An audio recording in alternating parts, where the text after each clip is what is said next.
तो जैसे आप बोल रहे हो ना कि आपको ये सुंदर लग रहा है, आप सामने देख रहे हो तो ये गोल्फ कोर्स है और अभी सूरज अस्त हो रहा है, सांझ का समय है और यहाँ कुछ सफाई है, गंदगी वगैरह नहीं है, लोग खेल वेल रहे हैं, सामने पानी है, यहाँ तो पानी भी साफ है। अब ये सब जो है ये इंसान निर्मित करा है और आप बोल रहे हो ये सुंदर है, तो इससे हमें जो ब्यूटी है, सौंदर्य है, उसके भी दो प्रकार होते हैं, उसका पता चलता है।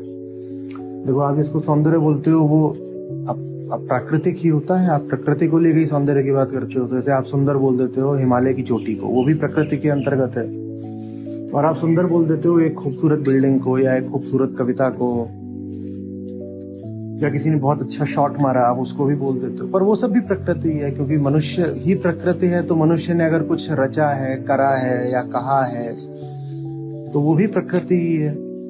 जैसे प्रकृति दो तरह की होती है, कृष्ण कहते हैं ना गीता में, परा प्रकृति और अपरा प्रकृति। तो वैसे ही प्राकृतिक सौंदर्य भी फिर दो तरह का होता है। जैसे प्रकृति दो तरह की होती है, वैसे ही फिर प्राकृतिक सौंदर्य भी दो तरह का होता है। तो हिमालय की चोटी का जो सौंदर्य है ना, वो आ गया आपका साधारण प्रकृति में, उसको आप बोलोगे अपरा प्रकृति। और हम सोचते हैं कि प्रकृति माने सिर्फ अपरा प्रकृति, नहीं। तो संतों के भजन है वो भी प्रकृति ही है। जैसे चिड़िया का घोंसला होता है, आप उसको प्राकृतिक बोलते हो, चिड़िया का कृतित्व है। वैसे ही कोई बहुत खूबसूरत कविता या भजन या नाटक या निबंध लिखता है, तो वो भी तो किसी का कृतित्व ही है ना, तो वो भी प्राकृतिक ही है। एक मकान बना हुआ है, वो भी प्रकृति ही है। मकान, सड़क, ये सब भी प्रकृति ही है। एक कंप्यूटर है, वो भी प्रकृति ही है। तो एक बहुत अच्छे से डिजाइंड कंप्यूटर है, तो वो भी प्रकृति है और उसका सौंदर्य कहा जाएगा कि ये पराप्राकृतिक सौंदर्य है, ये पराप्राकृतिक सौंदर्य है। तो इसे मैं क्यों बोल रहा हूं, इंसान की जिंदगी में दोनों सौंदर्य होने चाहिए, पराप्राकृतिक सौंदर्य भी और अपराप्राकृतिक सौंदर्य भी। माने क्या? माने आपको पता होना चाहिए कि हिमालय की चोटी है, उसको छेड़ना नहीं है, क्योंकि उसका अपना एक सौंदर्य है, वो पूरी तरीके से अपरा प्रकृति में आता है। लेकिन साथ ही साथ आप इंसान हो तो छेड़ोगे। इंसान ऐसा नहीं कर सकता कि जंगल जैसा है तो बस मैं जंगल में ही पड़ा रहूंगा, वो कुछ अपना भी करेगा। इंसान माने वो जो रचता है, इंसान का कृतित्व बाकी प्राणियों की अपेक्षा बहुत बहुत ज्यादा होता है। तो उसको भी जब आप रचो तो उसमें भी सौंदर्य होना चाहिए।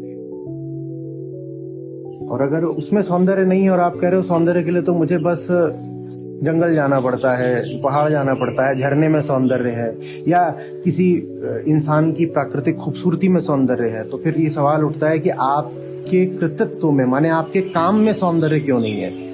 क्योंकि सौंदर्य तो दोनों ही तरफ हो सकता है। अभी देखो झरना फूट पड़ा, ये सुंदर है ना, अभी शाम हुई तो उन्होंने झरना चला दिया।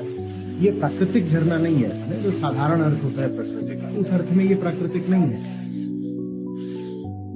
तो ये कौन सी है? ये प्रकृति नहीं है, ये पराप्रकृति, माने इंसान की चेतना ने इस झरने को रचा है। तो एक सौंदर्य है जो प्रकृति में है और एक सौंदर्य है जो इंसान की चेतना में, और उस चेतना से जो चीजें निर्मित हो रही हैं उसमें होना चाहिए। आपने जिंदगी में जो भी काम करे हैं, जो भी रचा है, चाहे आपने झरना रचा है, चाहे आपने एक कविता रची है, चाहे आपने एक कंपनी रची है, उसमें भी सौंदर्य होना चाहिए। और उसमें अगर सौंदर्य नहीं है तो फिर आप पशु जैसे ही हो, जो कि बस हिमालय और पहाड़ और नदी और पेड़, इनके सौंदर्य पर वो फिर आश्रित रह जाएगा। तो एक तरह से जीवन इंसान को दो तरह के सौंदर्य की गुंजाइश देता है ना। तो इसीलिए बोलते हैं दुर्लभ मानुष जन्म है, क्योंकि बाकी सब प्राणियों को सिर्फ एक तरह का सौंदर्य उपलब्ध है कि वो सूरज वहां पे अस्त हो रहा है तो ढलते हुए सूरज का जो सौंदर्य है वो इन पक्षियों को भी उपलब्ध है। लेकिन मनुष्य को एक और सौंदर्य उपलब्ध है कि ढलते हुए सूरज का तो है ही सौंदर्य, साथ ही साथ मैंने एक झरना रचा है, उसका सौंदर्य भी मुझे उपलब्ध है, अगर मैं उसे सुंदर बना पाऊं। अगर मैं उसे सुंदर बना पाऊं, नहीं तो मैं एक झरने को बहुत बेहुदा भी बना सकता हूं, बहुत भद्दा भी बना सकता हूं। तो आपकी जिंदगी में दोनों सौंदर्य होने चाहिए। आपको अक्ल होनी चाहिए कि कहाँ मुझे पहाड़ से पर्वत से छेड़छाड़ नहीं करनी है, नदी को बहने देना है, गंदा नहीं करना है किसी हालत में।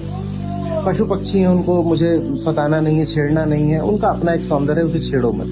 लेकिन साथ ही साथ आप इंसान हो तो आप कुछ करोगे। श्री कृष्ण कहते हैं ना, मनुष्य कैसे रह लेगा एक क्षण भी बिना कर्म के, तो कुछ तो करोगे, और जो करो उसमें भी सौंदर्य होना चाहिए। अब मजेदार बात यह है कि उसमें जो सौंदर्य आता है वो अहंकार से नहीं आ सकता। अहंकार से जो भी करोगे तो वो गंदा ही हो जाएगा।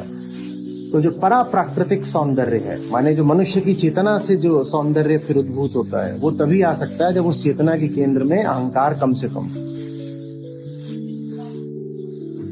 सबसे अच्छे नजारे वो होते हैं जहां पर प्राकृतिक सौंदर्य भी होता है और साथ में जो परा प्राकृतिक सौंदर्य है वो भी होता है। माने हवा भी साफ है, सूरज भी प्यारा दिख रहा है, मौसम भी अच्छा है, पेड़ पौधे भी सुंदर है, और साथ ही साथ आप वहां बैठे हुए और आपने गणित के एक सवाल को बड़ी खूबसूरती से हल भी कर दिया है। या वहां कोई बैठा हुआ है बिल्कुल जो सबसे उन्नत टेक्नोलॉजी का कंप्यूटर है उस पर काम कर रहा है, या एक नया कंप्यूटर डिजाइन कर रहा है, या कोई कवि बैठा हुआ है वो एक बहुत खूबसूरत कविता रच रहा है। तो अभी दोनों सौंदर्य फिर एक साथ हो गए। ऐसी जिंदगी जो होगी फिर हम उसको कहेंगे सुंदर जिंदगी। तो हमें सुंदर जिंदगी जीनी।